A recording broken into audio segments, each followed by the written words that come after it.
본 방송에서 제공하는 투자 정보는 투자 판단에 대한 조언입니다. 방송에서 제공하는 주식의 가치, 가격 상승 및 가격 하락에 대해서는 방송사에서 보장하지 않습니다.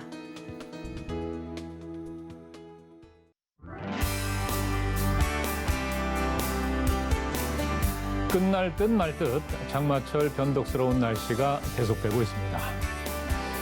2009년 7월 22일 재난영화 해운대가 1140만 명의 관객을 동원하며 그해 여름 무더위를 식혀주었습니다. 인구 5천만인 우리나라에서 관객 1,000만 명이 의미하는 부분은 상당합니다. 최근에는요, 이 배우 마동석 주연의 범죄도시2가 이 코로나 팬데믹 이후 처음으로 1,000만 관객 동원이라는 엄청난 기록을 세웠는데요. 이미 이 손익 분기점을 훌쩍 넘었다고 합니다. 자, 이 영화 드라마는 물론이고요. 웹툰 시장 역시 한국의 경쟁력은 대단합니다. 웹툰 강국 미국과 일본에 진출해서 한국형 웹툰 시스템을 바탕으로 글로벌 시장을 석권했는데요. 자, 이처럼 나날이 높아지는 K 컨텐츠의 위상이 중장기적 글로벌 성장 동력이 되길 바랍니다. 정재환의 아리아리, 오늘도 함께 주십시오.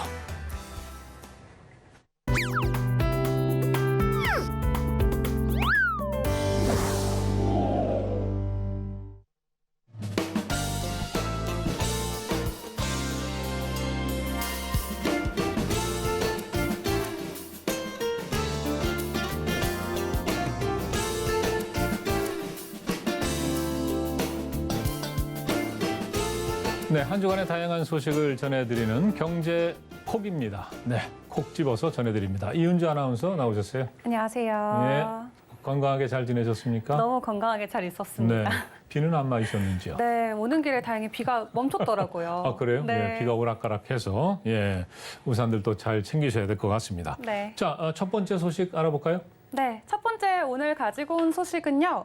이 코인 바닥 찍었다. 비트코인 추락 한 달 만에 급 반등입니다. 네. 예, 최근에 코인 가격 굉장히 네네. 더 출렁이는 모습 보여주고 있거든요. 출렁이는 정도가 아니고 아주 그냥 폭락했지 않았습니까? 폭락을 했다가요. 네. 예. 다시 한 달 만에 원래 자리로 돌아왔습니다. 예, 정확히 6월 달에 비트코인의 가격이 23,000달러 선이 무너진 뒤에 네. 갑자기 17,000달러까지 급격하게 하락을 했거든요. 네네. 예, 하지만 한 달 사이에 다시 23,000달러 선을 회복해줬고 현재 제가 원화 거래도 확인을 해보니까 현재 네. 3천만 원 선 위에서 거래되고 있는 모습이 확인이 됐습니다. 네, 이 투자자들에게는 아주 반가운 소식이네요. 네. 예, 그 비트코인이 이 정도로 상승을 했다. 그러면 뭐 다른 코인들은 어떻습니까?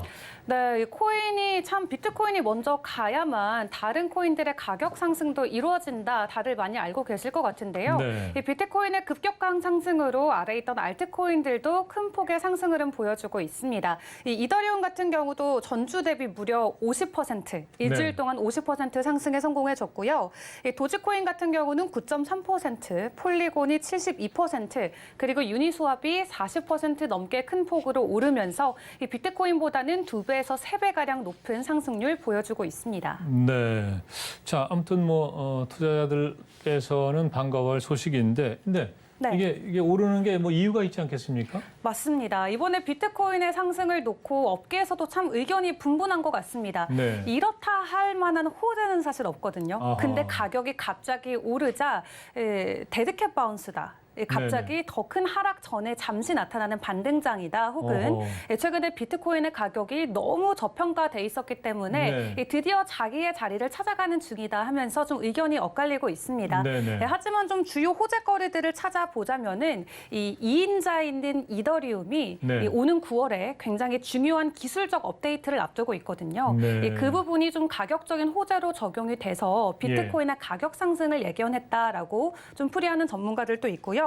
좀 외신들의 의견을 제가 집중적으로 찾아보니까 CNBC 같은 경우는 이 유럽과 아시아 증시가 반등해줘서 비트코인이 상승했다라고 이야기하고 있고요. 네. 이 블록체인의 대표적인 언론 매체죠. 코인데스크 같은 경우는 이 앞으로 경제가 좀 가까운 미래에 건실한 이 기반을 유지할 조짐이 보여지기 때문에 그로 인해서 암호화폐 이런 위험 투자 자산들이 어느 정도 진정 국면에 들어가는 것이 아닐까라고 좀 풀이를 하기도 했습니다. 네. 또 JP모건 같은 경우도 그리고 이번에 앞서 말씀드렸던 그 이더리움의 기술적 업데이트가 가격적으로 큰 호재로 작용됐다라고 분석하고 있습니다. 네. 이 투자하신 분들이 많기 때문에 좀 안정이 되고 또 올라가고 뭐 이러는 게 좋겠죠. 그렇죠. 예. 네. 그런데 또 일론 머스크인가요? 네. 네. 이쪽에서는 또 비트코인을 대량 매도했다. 뭐 이런 얘기가 있더군요. 네, 사실 일론 머스크 하면은 암호화폐 옹호론자 중에 한 명이잖아요. 네네. 이게 약간 투자자로서 어떤 느낌이냐면 아빠한테 버림받은 느낌이랄까요? 어허. 이 일론 머스크가 지금까지는 우리 시장을 굉장히 지지하고 네네. 나는 뭐 본인 입으로 나는 도지 파더다라고 이야기할 정도로 네. 본인이 암호화폐 아빠다라고 자기 입으로 얘기했거든요. 예. 근데 갑자기 비트코인을 보유하고 있던 비트코인 중에 75%를 네. 급매한 걸로 나타나면서 이 업계에서도 좀 큰 파장이 있었습니다. 그러니까요. 네, 이 해당 소식이 전해지고 나서 비트코인의 가격이 실제로 1.5%가량 소폭으로 하락하기도 했고요. 네. 이 비트코인의 75%를 현금화했다는 게 이 시장에 대한 신뢰도를 혹시 잃어버린 것 아니냐라는 우려의 목소리도 나오고 있거든요. 네네네. 하지만 일론 머스크의 이번 매도세와 관련해서 이 업계 인사들은 사실 일론 머스크가 팔아치운 이 비트코인의 가격이 약 10억 달러 규모라고 하거든요. 네. 하지만 매일 거래되고 있는 비트코인의 가격이 1,000억 달러가 넘기 때문에 아하. 사실 이 정도는 뭐 바다의 물 한 방울이다 이렇게 네. 표현을 하기도 하더라고요. 예, 네. 대세에는 큰 지장이 없다. 네. 뭐 이런 얘기인 것 같은데. 간만에 이제 아무튼 뭐 반가운 소식입니다. 조금 오르고 있다. 이런 소식을 전해주셨는데 네. 계속해서 지속이 될까요? 이분을 놓고도 참 많은 의견들이 오가고 있는 것 같습니다. 네. 앞서 서두에 말씀드린 것처럼 이게 반등의 시작일지 혹은 더 큰 하락을 앞두고 잠시 나와주는 일시적인 반등일지 네. 이 모든 분석가들마다 이야기하는 게 다르긴 하거든요. 네네. 하지만 이번에 22,000달러를 상방으로 돌파했기 때문에 이 해당 구간이 다시 한번 좀 지지선으로 작용이 된다면은 네. 단기간 안으로 비트코인의 가격이 3만 달러까지도 웃돌 수 있다라는 기술적인 좀 분석이 네네. 나오기도 했고요. 하지만 22,000달러대 지지선을 지켜주지 못한다면은 추가 하락할 수 있다는 우려도 나오면서 네네. 연말까지는 조금 더 분위기를 지켜봐야 한다는 게 시장 전반적인 의견인 것 같습니다. 네. 전문가들께서 분석하시는 건 좋은데 네. 뭐 희망을 주기도 했다가 예, 마치 그쵸. 병 주고 약 주는 것처럼 맞습니다. 예, 또 뭐 절망적인 분석을 네. 내놓기도 하고 예, 아무튼 뭐 그런 걸 잘 예상한다면 투자에 실패할 사람은 없겠죠. 그렇죠. 네. 네. 좀 더 어려운 것 같습니다. 그럼요. 네. 예. 근데 이제 판단은 자기가 하는 거니까 네, 그치. 예, 심사숙고해야 되겠습니다. 자, 다음 소식은 뭔가요? 네, 다음으로는 부동산 관련된 소식을 좀 가지고 왔습니다. 아파트값 떨어진 거야, 오른 거야?입니다.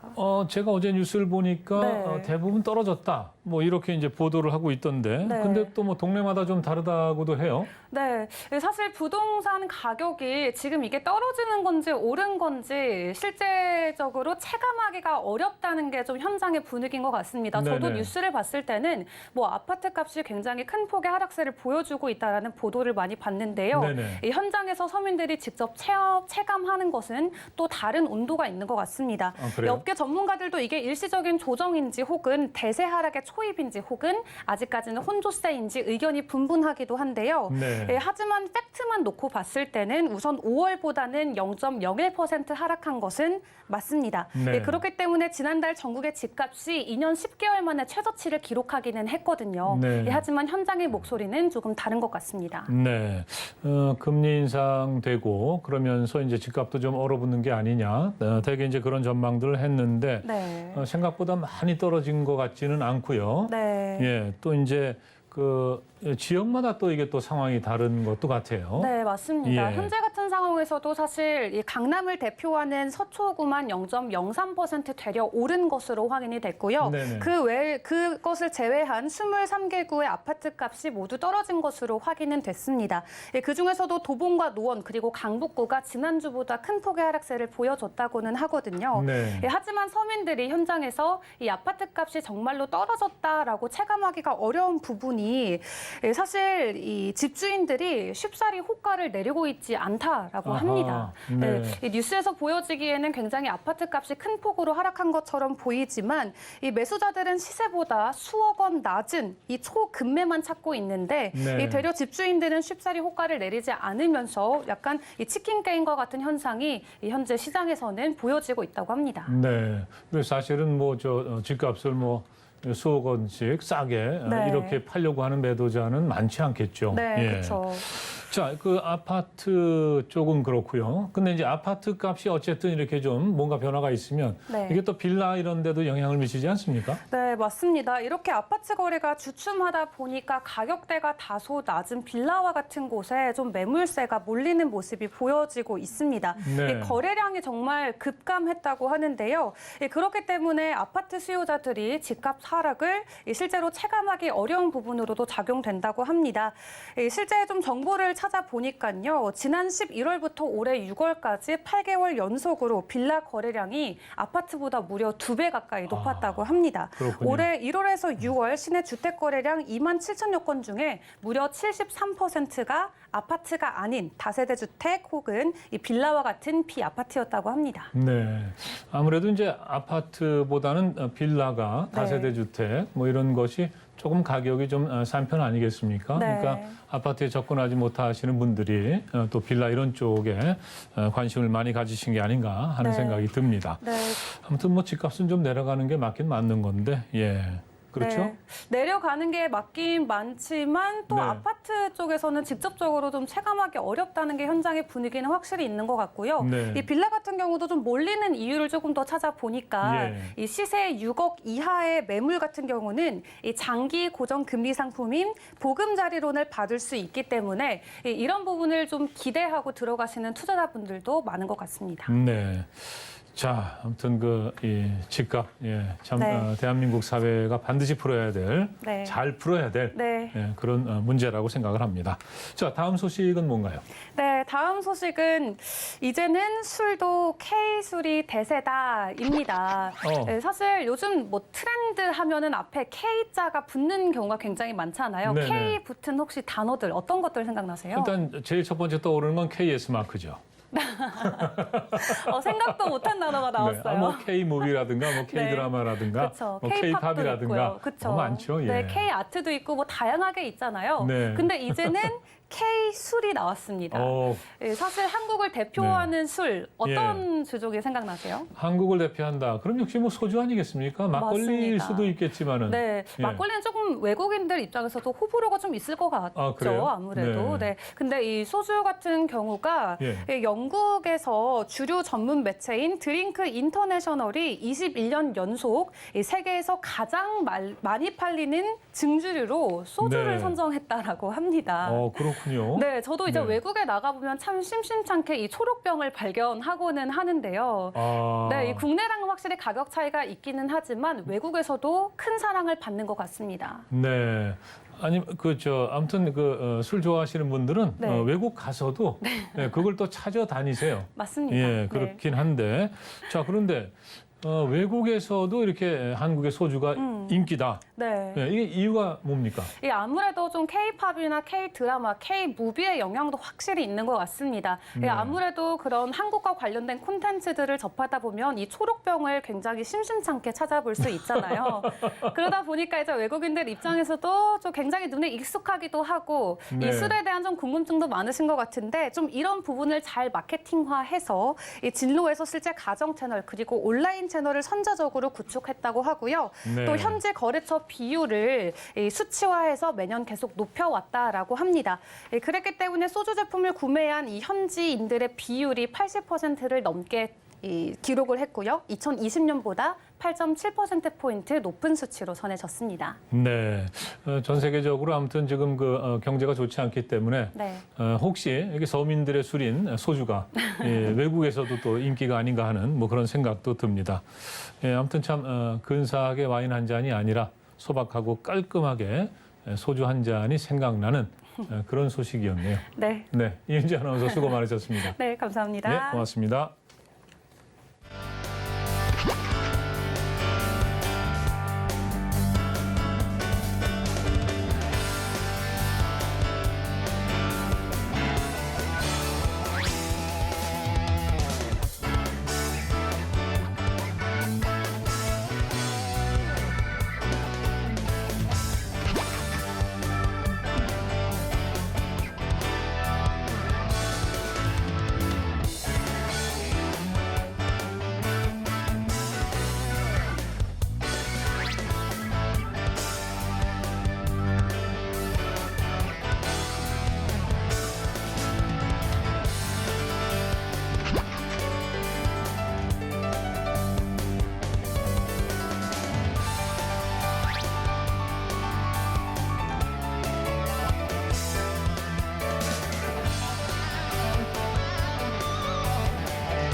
네, 세상의 모든 이야기를 들여다보는 알파고의 세상 만사입니다. 예, 어서 오세요. 반갑습니다. 네, 안녕하십니까. 네. 일주일만 다시 뵈네요. 예, 요즘에 인기가 더 올라가고 있는 것 같아요. 그러기를 알파고. 바라요.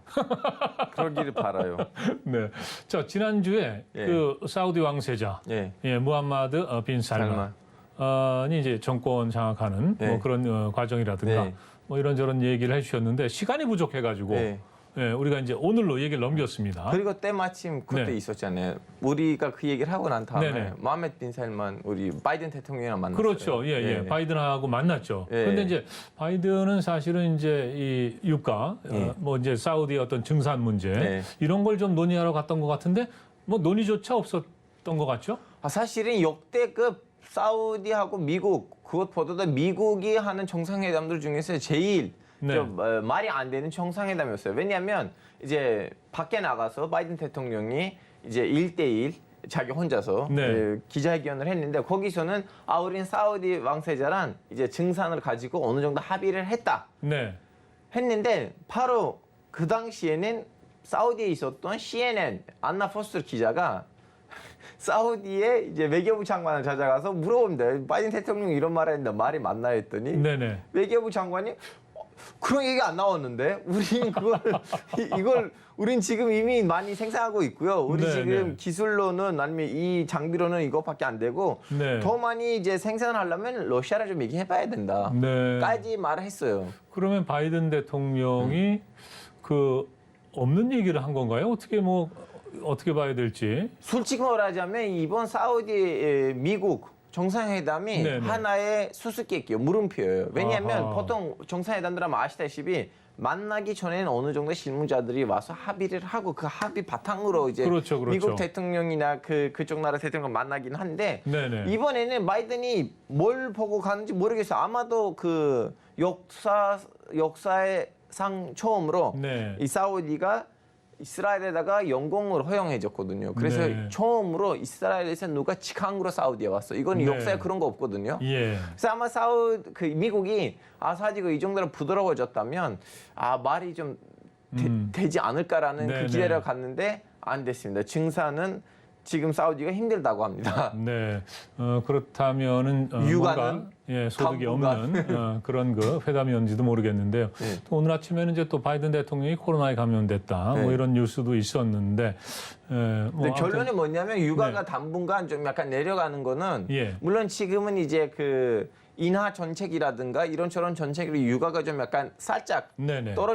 떨어졌긴 했지만 이거는 이제 중동에 있는 걸프 국가들이 네. 이제 육아를 떨어뜨리려고 증산을 한다고 해서 하는 거 아니고 예. 미국의 경제 정책 때문이지 네. 조만간 육아 때문에 우리는 골치 아플 겁니다. 네, 여러 가지 문제가 이제 복합적으로 예. 이제 얽혀 있는 거겠죠. 예. 아무튼 뭐 유가가 좀 더 떨어졌으면 하는 바람입니다. 네, 저도 마찬가지예요. 예, 자 사우디 왕세자 얘기 조금만 더 해보죠. 그러니까 예. 이제 지난 시간에 그 다른 왕세자들 다 막 이렇게 막 가두듯이 해가지고 리스카르튼 호텔에다가 네네 가둬놨어요. 정권을 탈취하고 예. 그런 것 때문에 사실은 이제 이 반발도 굉장히 많았을 것 같은데 예. 이 무함마드가 집권한 이후에 어떤 그 변화라 그럴까요? 큰 변화는 어떤 게 있었습니까? 일단은 다른 왕자들의 이제 재산들 있잖아요. 네. 그 재산들의 대부분을 압수했어요. 몰수를 했고요. 네네네. 그 이후로는 이제 그 쿠데타를 하기 전에는 이미 자기네 나라에 있는 젊은이들하고 이제 여성분들이랑 좀 인기를 받을 수 있는 모습들을 보여줬는데 네네. 그때 그 사건이 터지자마자 예. 오히려 좀 약간 다이내믹한 사회 계층이 모하메드 빈 살만 왕세자를 지지하는 모습을 보여주니까 네. 그거 이제 성공됐죠. 이제 어허. 그걸 가지고 개혁들을 하나씩 주도하기가 시작했어요. 이제 본인도 언론에 나와서 한 얘기가 뭐냐면 우리나라는 재미없는 나라였다. 우리나라는 북한 같은 나라였다. 나는 실제 그런 표현을 북한 했습니까? 말까지 해요. 본인이 자기 입으로 네네네. 우리나라는 노스 코리아 같은 나라였다. 네네네. 재미없었다. 어허. 난 이 나라를 재미있는 나라를 만들겠다고 해요. 네네. 그러다 보니까 아시다시피 BTS도 가서 이제 사우디에서 공연을 했고 사우디 예. 여성들도 거기 있었고 네. 그리고 이분이 뭐랬냐면 이거 진짜 어마어마한 일인데 이 사람이 굳이 북한 같다는 말을 하는 이유가 있어요. 이 왕세자가 정권을 잡을 때까지는 사우디 관광 비자이라는 개념이 없었어요.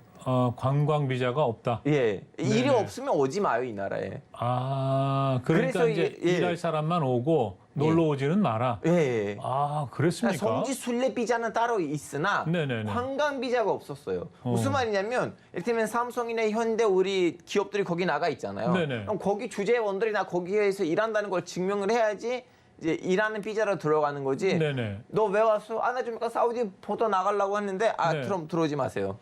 관광은 필요 없다. 네. 예, 북한이랑 똑같잖아요. 보여줄 게 없나 보죠. 네. 그래서 이분이 처음으로는 보여줄 거 없는 거 아니고 오히려 네. 로마 제국 시대나 오스만 제국 시대나 네. 맘루크 제국 시대에서 남았던 요새들이 너무 많고 네. 그리고 그 바닷가가 자 홍해이잖아요. 네네. 이 사람들이 이집트 가서 노는 바에는 사우디에서 놀 수가 있는데 네네. 그래서 이분이 2019년에는 관광 비자를 발급하기로 결심합니다. 아, 그렇군요. 예, 처음으로 이제 일이 없는데 나 그냥 궁금하다 이 나라 좀 보고 싶다고 하는 네. 외국인들이 들어올 수 있게 하고 예. 그 다음에 이제 여성들이 원래 운전하는 거는 그 이전부터는 주진태 있었는데 네. 이분 다 풀어주고요. 아하. 여성들이 더 많이 경제 활동을 할 수 있게끔 네네. 또 이제 직장 문제를 해결해주고 그런 것들을 하고 그리고 이제 엔터테인먼트 네네. 엔터테인먼트 쪽으로도 엄청나게 이제 밀어붙이고 있어요. 이제 여자 남자 같이 들어갈 수 있게끔 원래 여자들 네. 따로 남자들 따로였고 또 좀 더 뒤로 가면 영화들이 개봉 안 될 때도 있었어요. 아하. 그래서 이분이 이제 그런 것들을 다 풀어줬어요. 네네. 예. 예. 그러니까 좀 더 이제 이 무하마드 왕세자가 집권을 하면서 좀 더 좀 개방적이고 네. 자유스러운 이제 그런 어떤 그 사회 분위기가 지금 그렇죠, 그렇죠. 만들어진 거로군요. 본인들 네. 지금 그 미술 작품 수집가예요. 어허. 세계적으로 좀 유명한 네네. 수집 작품들 많이 모으고 있습니다. 네. 그러면은 이제 이 무하마드 왕세자가 계속해서 정권을 유지한다면 네. 앞으로도 이제 이런 기조가 계속 유지가 되겠죠. 물론 이제 지금 이제 우리 사우디에서 네. 제일 좀 국가 펀드가 있어요. 예. 지금 이제 사우디 국영 회사들로부터 나온 돈들이 또 어디서 모이고 있는데 그 펀드를 가지고 이제 국내에서 했던 개혁들 방향으로 해외 활동을 하고 있어요. 예를 네네. 들면 한국에 있는 넥슨 주식을 많이 네. NC 소프트도 뭐 예. 샀다 이런 얘기 네, 들었는데요. 많이 샀고요. 네네. 그것보다는 더 어마어마한 일을 하죠. 예. 이분이 예. 축구팀들, 구단들을 구매합니다. 아하. 닙스캐슬 FC 닙스캐슬 그 영국 프리미엄 리그에 있었던 네네. 나름 유명한 축구 구단이거든요. 네네네. FC 닙스캐슬 여기 이제 화면에 나오고 있는데요. 네. 닙스캐슬 유나이티드이네요. 죄송합니다. 네네. 축구에 관심이 잘 없어가지고 이 구단을 구매해 버렸어요. 아하. 그 구단주가 된 거네요. 구단주가 됐어요. 오호. 우리 원래 만수르도 그런 거 했었잖아요. 네네네. 이분도 똑같은 거 하는 이유가 뭐냐면 사실은 여기에는 장기적인 프로젝트가 있어요. 네. 이것뿐만 아니고 사우디가 지금 유럽에 있는 잘 나가는 구단들을 구매하고 있어요. 하나씩 하나씩. 오호. 그 이유가 뭐냐면 이 축구 시장에는 어마어마한 돈을 벌고 있어요. 네. 나름 엔터테인먼트잖아요. 예. 지금도 카타르가 뭘 하고 있어요?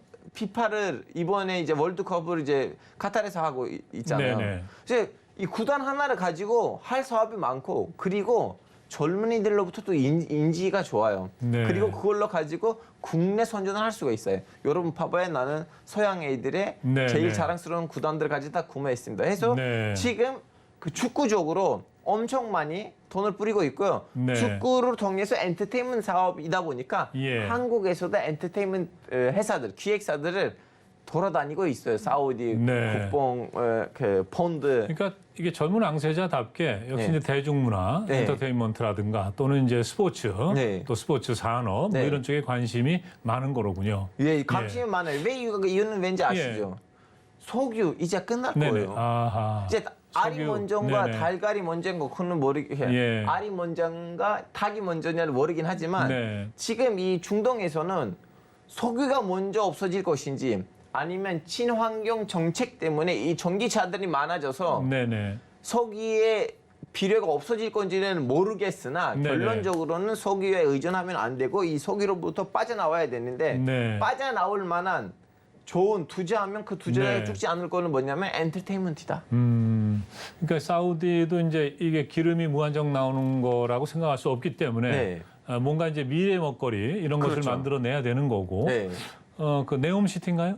아, 이것도 예. 이제 언급하면 안 되는, 안 돼요? 언급하다가 까먹으면 예. 절대로 안 되는 항목인데, 네온시티는 예, 예. 지금 사우디의 2030년 네. 그 프로젝트 2030년 비전의 핵심이에요. 아하. 이 사우디는 지금 북서부 지역에다가 네. 네온시티라는 미래 도시를 만들어요. 네. 뭐 두바이 비슷한 겁니까? 와, 두바이보다도 더 잘 나가는 걸로 만들라고 마음 먹은 상황이에요. 더 크게? 예, 더 네네. 크게. 예. 자, 두바이에서 제일 높은 건물을 누가 만들었어요? 모르죠.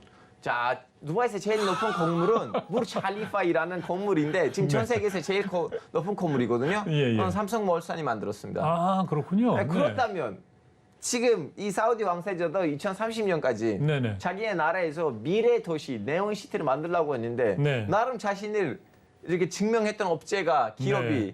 누구예요? 삼성몰산이에요. 아, 삼성. 그러다 네. 보니까 이제 왕세자가 한국에 왔을 때는 네. 이재용 부회장님하고 만났죠. 아직 부회장인가 회장인가요? 부회장이죠. 아, 부회장이에요. 네. 아직 그렇게 부회장님이랑 네네네. 회담을 했어요. 어. 근데 비밀리에 했어요. 네네. 부회장 이제 이재용 부회장님도 좀 약간 혼자서 먹기에는 좀 그러니까 다른 기업들도 데리고 오고 네네. 한국에 제일 잘 나간 기업들의 이제 수장님들이랑 같이 네. 왕세자랑 만났는데 이 네옴시티를 우리 한국 기업들 할 거예요. 네. 근데 여기 지금 들어가는 예산이 얼마인지 아세요? 네. 글쎄요. 사업비가 어느 정도? 엄청 돼요. 예를 들면 한국의 1년 예산이 얼마인지 아세요? 뭐 한 600조 정도 되죠. 600조잖아요. 네네. 여기는 640조예요. 아. 한국의 1년 예산보다 더 큰 네네. 돈이 여기에 들어갈 거고 그 돈이 이제 우리 한국 기업한테 갈 거라는 얘기예요. 네. 왜냐하면 삼성몰산이 지금 아시다시피 전 세계적으로 이런 높은 건물들을 만드는 걸로도 자신을 증명했고 네네. 그 이외에는 이거 미래 도시잖아요. 미래 예. 도시이다 보니까 이 반도체 사업이 너무나 중요해요. 네. 그러니까 반도체 사업적으로도 본인을 증명했던 네. 업체들이 필요하다 보니까 딱 이렇게 그림을 그리니까 네. 한국 회사들이 자신을 이렇게 딱 드러나게 해요. 물론 여기에다가 미국하고 영국이 엄청 표시를 했거든요. 네. 이 미래 도시 우리한테 맡겨라. 네. 중국 금융업체들도 들어가려고 했는데 이 왕세자는 한국한테 맡기는 또 이유가 있어요. 네. 저는 예전에 그 쿠베이트 공주의 초청으로 쿠베이트 간 적이 있었는데 네네. 물론 말은 공주지 할머니 분이셨는데 네네. 이제 본인이 아프셔가지고 네. 이제 아들이 왕자께서 우리는 만났거든요. 네. 그 왕자분도 언론 담당한 장관이었어요. 예. 제가 그때 물어봤거든요. 한국을 어떻게 생각하시냐고. 네. 우리 한국을 너무 사랑한다고. 왜냐? 봐봐 지금 날씨가 더운데 이 한국 이 삼성, 네. 이 LG 에어컨들 없으면 우리는 너무 힘들어요. 네네. 한국이라는 나라는 다른 서양 나라들과 다르게 우리한테 무기만 팔진 않았어요. 네. 와서 우리한테 기술을 팔아주고 우리 삶을 너무 좀 편하게 만들었어요. 네. 그러다 보니까 한국의 이미지는 사우디 중심으로 중동에서 네. 좀 와서 그냥 뭐 장사하는 나라다 이렇게 특별한 이상한 생각들이 없다. 무기 팔라고 하진 않는다 하다 네, 보니까 네. 왕세자 입장에서는 앞으로의 파트너들이 이제 한국에 있는 대기업들이다.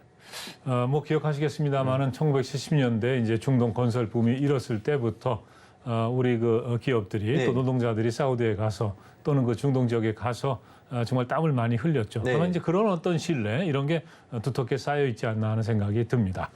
자, 알파고의 세상 만사 오늘은 앞으로 아무튼 좋은 소식이 있어야 되겠죠. 네, 있을 거라고 저는 보고 있습니다. 네, 그렇게 보시는 거죠. 네. 네. 오늘도 아주 흥미진진한 얘기 잘 들었고요. 다음 시간 또 기대하겠습니다. 네, 감사합니다. 예, 수고하셨습니다. 예.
네, 얼마 전 한 드라마에서 이 다운 증후군을 가진 배우가 화제가 됐었습니다.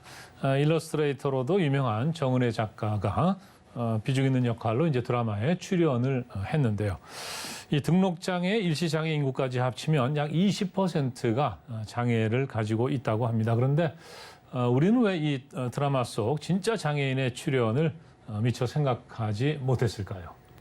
아무래도 고정관념 때문이지 않을까 싶은데요. 저도 네. 그 드라마를 재밌게 보면서도 이분이 연기를 정말 잘한다라고만 생각을 했지 실제 장애를 가지신 분이라고 생각을 하지 못했거든요. 네. 그래서 아마 다른 분들도 마찬가지로 배우들이 장애를 연기를 할 뿐이지 실제 장애를 가지신 분들이 출연할 것이라는 생각을 아예 하지 못하는 네. 고정관념 때문일 것 같습니다. 예, 맞습니다. 지금 허가은 아나운서가 얘기하신 것처럼 진짜 그런 고정관념에 우리가 빠져 있지 않나 하는 생각이 듭니다.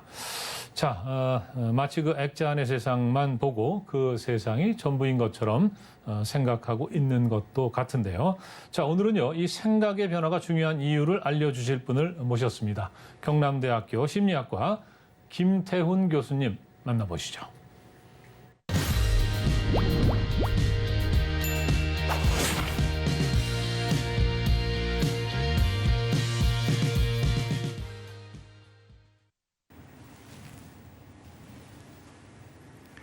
네, 안녕하세요.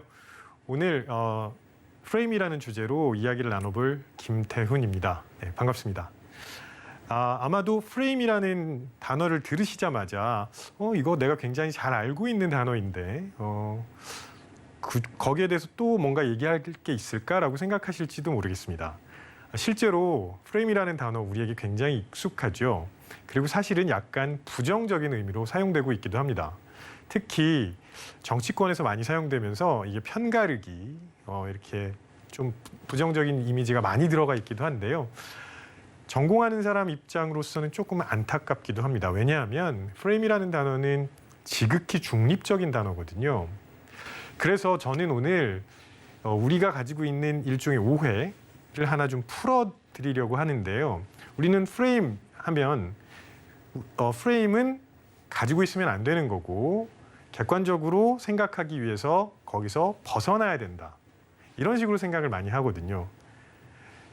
그러나 사실은 우리 모두 각자의 프레임을 한번 만들어 보는 게 얼마나 중요한지 그렇게 해야 판단과 결정을 제대로 할 수 있다는 거 이런 거를 조금 말씀드려 보겠습니다. 네.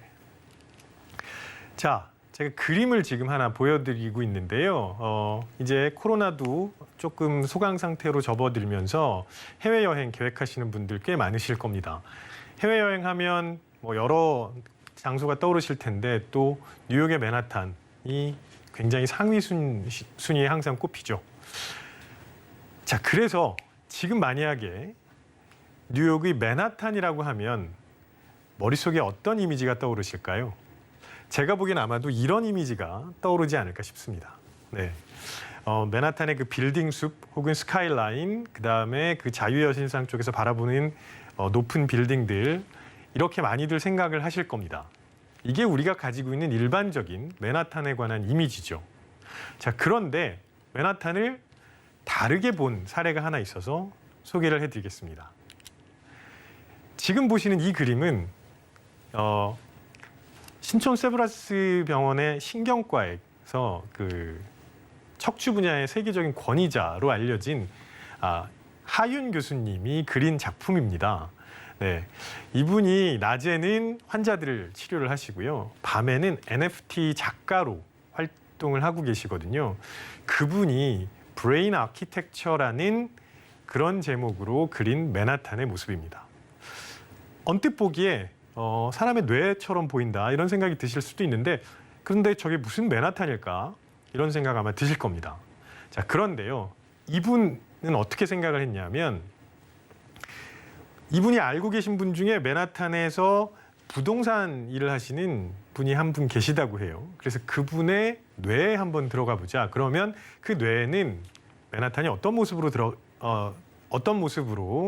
이렇게 저장되어 있을까를 생각해서 그린 그림입니다. 아마도 부동산의 가격이 가장 중요한 요인이 아닐까요? 그래서 아마 지금 이런 그림이 나오지 않을까 싶은데요. 제가 이 그림 두 개를 비교해드린 이유가 뭐냐면 이게 바로 우리가 세상을 바라보는 시선의 차이를 아주 극명하게 보여주는 사례라고 생각을 해서 한번 소개를 해드렸는데요. 우리는 프레임이라는 단어를 많이 사용합니다. 그런데 원래 프레임의 의미는 지금 보시는 이런 틀을 의미하죠. 그래서 우리가 어떤 틀을 가지고 바라보느냐에 따라서 그 틀 안으로 들어오는 정보는 당연히 달라질 수밖에 없습니다. 그래서 저는 프레임을 이렇게 보통 정해야 하는 걸 선호하는데 세상을 보는 틀 혹은 마음의 눈 이렇게 정의를 하는 걸 좋아합니다. 왜냐하면 우리가 어떤 틀을 가지고 바라보느냐에 따라서 우리의 마음의 눈이 어떻게 형성되어 있느냐에 따라서 당연히 받아들이는 정보 역시 달라지겠죠. 자, 여기에서 제가 간단한 사례를 하나 말씀드려 볼게요. 예를 들어서 우리에게 쏟아져 들어오는 정보는 엄청나죠. 그 많은 정보들 중에 우리는 일부만 취사 선택을 하거든요. 그럼 이런 기사를 한번 접했다고 생각을 해보겠습니다. 복지재정 확충을 위해서 세금을 올릴 예정이다. 이런 기사를 만약에 한번 접했다고 생각을 해보겠습니다. 그러면 아마도 두 가지 반응이 제일 많이 나오지 않을까 싶은데요. 첫 번째 반응, 뭐? 또 세금을 올린다고? 아이고, 뭐 이런 반응이 나올 수 있고요. 또 다른 반응은 벌써 했었어야 되는데 이제서야 복지 재정을 확충하는 거냐? 이런 반응이 나올 수도 있습니다.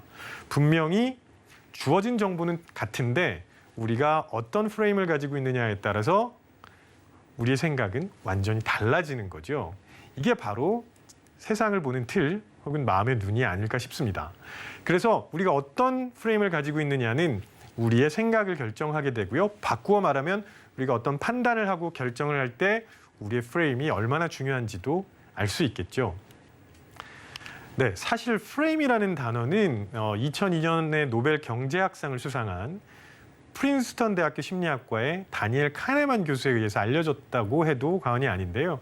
물론 이분이 프레임이라는 용어를 처음 사용한 분은 아니지만 프레이밍 효과라는 걸 제안하면서 노벨 경제학상을 수상하게 됐고 그래서 일반 대중들에게도 널리 알려지게 됐죠. 그러면 이게 도대체 뭐냐? 여기 사례를 보면서 간단하게 한번 살펴보겠습니다. 예를 들어서요. 여러분들이 게임을 합니다. 두 개 중에 하나를 선택하시는 건데요. A는 70만 원 받을 확률이 100%인 거고요. B는 100만 원 받을 확률이 75%이고 아무것도 받지 못할 확률이 25%입니다. 네. A와 B 중에 하나를 선택해야 된다면 어떤 걸 선택하시겠습니까? 잠시 한번 생각을 해보셨으면 좋겠고요. 네. 다른 사례를 한번 보겠습니다. 이번에는요. A가 70만 원 손해볼 확률이 100%입니다. 그리고 B는 100만 원 손해볼 확률이 75%, 아무 손해도 보지 않을 확률이 25%입니다. 자, 여기서 A와 B 중에 어떤 걸 선택하시겠습니까? 네, 제가 추측을 해보면은요, 아마도 처음에는 70만 원 받을 확률 100%인 A를 선택하셨을 가능성이 높고 이 두 번째에서는 A를 선택을 하면 가만히 앉아서 70만 원을 손해봐야 되잖아요. 그러니까 B를 선택해서 25% 확률의 모험을 한번 해봐야 되겠다 이런 생각을 하신 분들이 많지 않을까 싶습니다. 실제 연구 결과도 그렇게 나왔고요. 이게 바로 프레이밍 효과라는 건데요.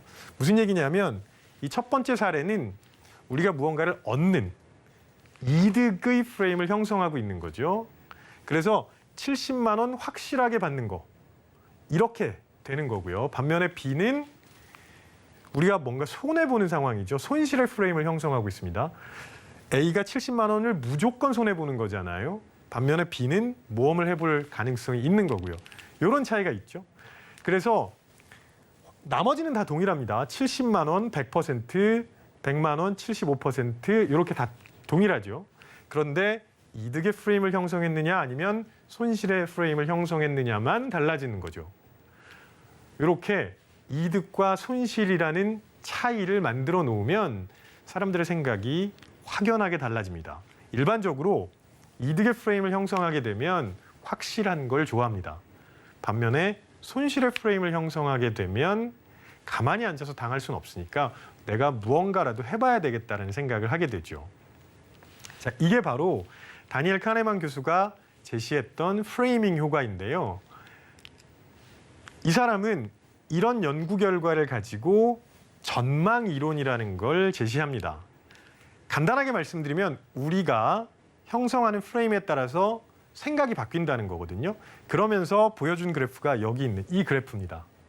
자, 이 그래프를 자세하게 보시면 여기 파란색과 빨간색으로 표시한 부분에 큰 차이가 있는 걸 아실 수 있는데 분명히 동일하게 500만 원의 지점입니다. 그런데 우리가 느끼는 크기, 주관적인 크기는 이득일 때보다 손실일 때 훨씬 더 크게 나타나죠. 바꾸어 말하면 인간은 이득보다 손실에 훨씬 더 민감하다는 겁니다. 그렇기 때문에 조금 전 보여드린 사례에서 가만히 앉아서 그냥 손해볼 수는 없다, 이런 생각을 하게 되는 거죠. 그러면 때로 모험적인 행동을 할 수밖에 없다는 거, 이런 그 그래프를 통해서도 확인할 수 있는데요. 자, 다니엘 카네만 교수의 이 전망 이론은 인간의 경제 활동에 대해서 굉장히 많은 설명들을 해주기 시작합니다. 사실 이전까지는 주로 물리학에서 사용하고 있는 이론들을 가져와서 경제를 설명하는 프레임이 대다수였거든요. 그런데 이 시점부터 바로 심리학이 인간의 경제 행동을 설명하기 시작하고 행동경제학이라는 분야가 탄생하게 된 거죠. 자, 여기서 한번 우리 투자가 아마 주식이나 코인이나 부동산이나 이런 데 투자하시는 분들 굉장히 많으실 텐데요. 우리 투자가 왜 이렇게 어려운지 간단하게 한번 살펴보겠습니다. 이 손실의 프레임을 주로 보면은요, 우리가 조금 손실을 보기 시작했을 때 액수가 얼마 안 돼도 굉장히 강하게 크게 다가오거든요. 그렇기 때문에 무언가 나는 해야 되겠다라고 생각을 하죠. 그래서 굳이 필요 없는 행동들을 많이 하시게 됩니다. 그런데 한참 지나고 나면 이제 점점 곡선이 완만해지기 시작하고 별다른 차이를 못 느끼게 됩니다. 그래서 손실이 오히려 크게 발생을 하면 그냥 오래 버티면 되지, 장기 투자로 가야 되겠다, 이런 말씀들도 많이 하시는 걸 우리가 볼 수 있습니다. 자, 또 다른 프레임을 하나 간단하게 소개를 해드리려고 하는데 우리 인간이 세상을 보는 두 가지 프레임이 있습니다. 첫 번째는 여기 이렇게 원처럼 표시한 순환적 세계관이고요. 두 번째는 이 직선으로 표시한 직선적 세계관인데, 자, 이 순환적 세계관은 세상 만사 다 돌고 도는 거야, 이렇게 말하는 거죠. 반면에 직선적 세계관은 시작과 끝이 분명한 겁니다. 일반적으로 동양 사람들이 순환적 세계관을 가지고 있고요, 서양 사람들이 직선적 세계관을 가지고 있다고 말합니다. 자, 그래서요, 세옹지마가 이 순환적 세계관을 보여주는 가장 대표적인 사례라고 할 수 있는데, 그러니까 우리는 무언가 이렇게 시작과 끝이 분명하지 않은 것 같은 느낌도 들고요. 그리고 계속 이렇게 돌아간다는 생각을 많이 하게 됩니다. 그게 우리의 결정에 어떤 영향을 미치는지를 실제 연구 사례로 잠깐 살펴보겠습니다. 지금 제가 실제로 진행된 연구 사례를 하나 그래프로 가지고 왔는데요. 중국인과 캐나다인을 비교한 겁니다. 어떻게 설정을 했냐면 최근에 주식이 올랐을 때, 그리고 최근에 주식이 떨어졌을 때입니다. 네. 최근에 주식이 올랐을 때 그 주식을 살 거냐 혹은 팔 거냐, 마찬가지로 최근에 주식이 떨어졌을 때 그 주식을 살 거냐 팔 거냐. 네. 보통 우리나라에서는 이렇게 많이들 이야기하시죠. 주식이 좀 많이 올랐네. 그럼 이제 올라가면 떨어질 때가 됐지. 그러니까 팔아야 되겠구나 라고 말씀을 많이 하시는 반면에 서양에서는 조금 다르게 생각합니다. 최근에 올라가고 있네. 그러니까 계속 오르겠지. 이런 생각들을 많이 하거든요. 순환적 세계관과 직선적 세계관의 차이를 보여주는 사례가 아닐까 싶은데요. 그래서 실제 연구 결과도 딱 그렇게 나옵니다. 쭉 올라가는 주식, 중국 사람들은 팔았고요. 캐나다 사람들은 샀죠. 내려가는 주식, 캐나다 사람들은 팔고 중국 사람들은 삽니다. 게다가 더 놀라운 건 전문가들도 초보자들도 같은 행동 패턴을 보여줬다는 겁니다. 우리가 가진 세계관이 우리의 경제 행동에 어떤 영향을 주는지를 보여주는 그런 연구가 아닐까 싶습니다. 자, 마지막으로 한 가지만 더 소개를 해드리고 싶은데요. 우리는 보통 미래를 예측하려는 노력을 많이 합니다. 우리가 무언가 투자를 하는 이유, 당연히 미래를 예측하기 때문이죠. 그건 사실 인간만이 가지고 있는 능력이거든요. 그래서 사피엔스의 저자 유발 하라리는 그 능력 때문에 지금 우리 인간이 이 지구를 지배하고 있다고 말을 하기도 합니다. 자, 그렇다면 간단하게 말하면요, 미래를 예측한다는 거 투자하는 겁니다. 그렇죠? 그럼 언제 투자를 잘하게 될까요? 미래를 잘 예측할 때, 그리고 상상이 잘 될 때라고 말씀드릴 수 있거든요. 그렇지 않으면 당장 즉시적으로 돌아오는 만족을 훨씬 더 중요하게 생각하죠. 자, 예를 들어서 지금 10만 원과 1년 후 12만 원, 둘 중에 하나를 선택하라 그러면 어떤 걸 선택하시겠습니까? 아마 대부분 지금 10만 원 선택하실 거예요. 그런데 사실 은행 이율 아무리 높아도 20% 안 되거든요. 그래서 지금 10만 원보다 1년 후에 12만 원이 훨씬 더 좋은 선택이죠. 그런데 우리는 이 앞으로의 1년 동안 어떤 일이 발생할지 잘 예측이 안 되거든요. 너무나 사회가 빠르게 변하고 있기 때문에. 그래서 지금 당장의 즉시적 만족을 선택하는 그런 경향이 나타납니다. 그래서 사실은 우량주에 장기 투자하는 게 어려운 일이 아닐까 싶습니다. 제가 그래서 오늘 그 프레임이라는 거에 대해서 잠깐 말씀드렸는데요. 우리는 보통 프레임에서 벗어나야 된다라고 생각을 하지만 저는 반대로 프레임 모든 사람들이 만들어 봐야 된다고 생각을 합니다. 그래야 자신만의 프레임을 형성하면서 세상을 훨씬 더 정확하고 객관적으로 바라볼 수 있지 않을까 싶고요. 우리가 모두 프레임을 가지고 있다는 걸 보여주는 가장 대표적인 사례가 바로 편파중계죠. 편파중계 보시면서 다들 즐거워하시잖아요. 이게 바로 그 각자가 가지고 있는 프레임을 보여주는 그런 사례가 아닐까 싶고요. 그래야 자신만의 확증 편향에 빠지지 않게 됩니다. 전설적인 투자자 워런 버핏이 항상 경고했던 게 뭐냐? 자기만의 세계에 빠지는 거, 자기의 의견이 가장 중요하다고 생각하는 그 확증 편향에 빠지지 말라고 했는데 나만의 프레임을 형성하고 다른 사람들의 프레임과 공유해보면 그런 확증 편향에서 조금 벗어날 수 있지 않을까 싶고요. 그래서 다양한 프레임에 자꾸 노출을 시켜보신다면 그런 오류를 줄이면서 훨씬 더 훌륭한 결정을 하실 수 있을 거라고 생각합니다. 네, 제가 드리는 말씀은 여기서 마치고요. 네, 조금 있다가 자리를 옮겨서 계속 이야기 나눠보겠습니다. 고맙습니다.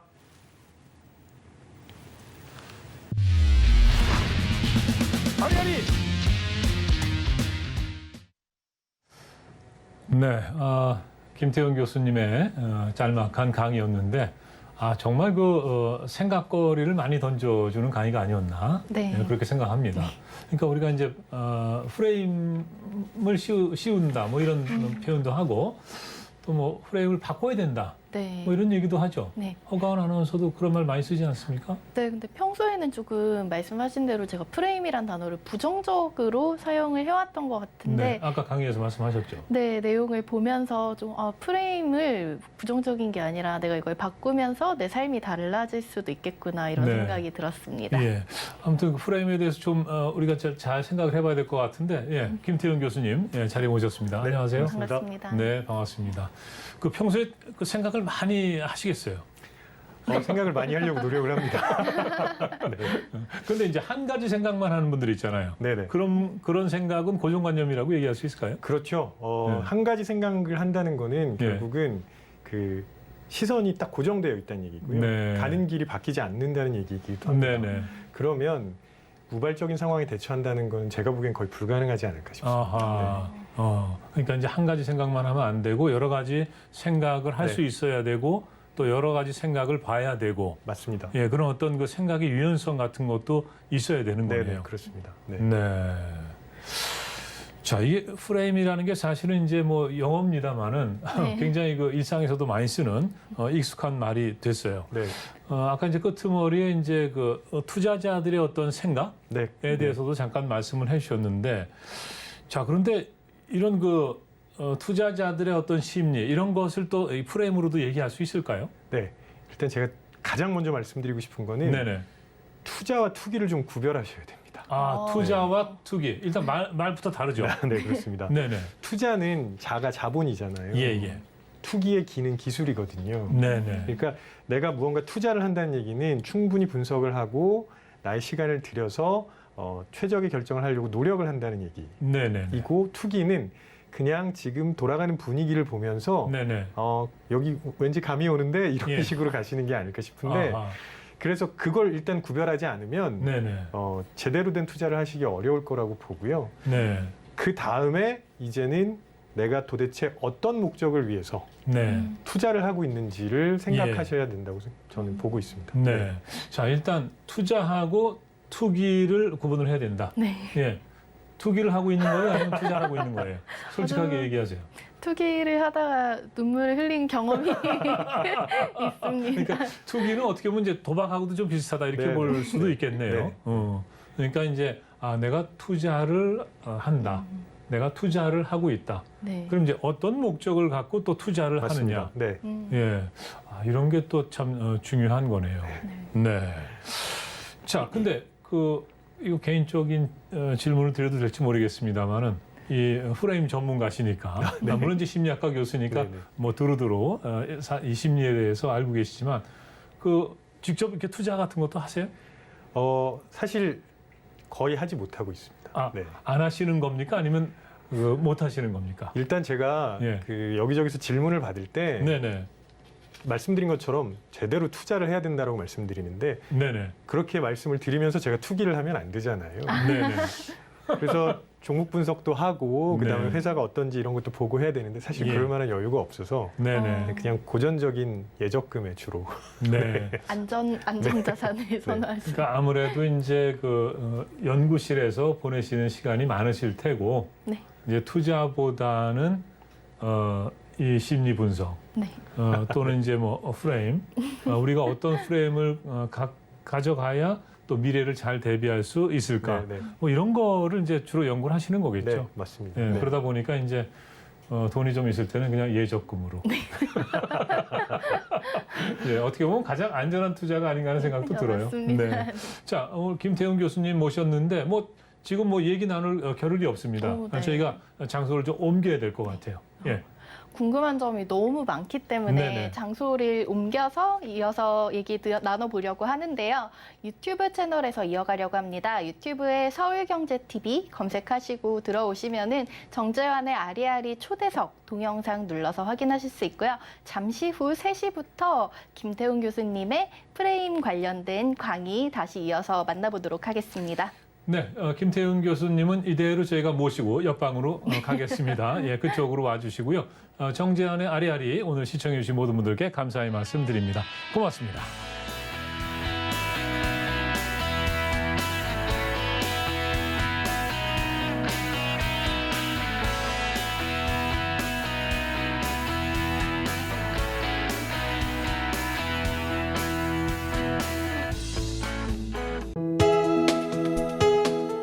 본 방송에서 제공하는 투자 정보는 투자 판단에 대한 조언입니다.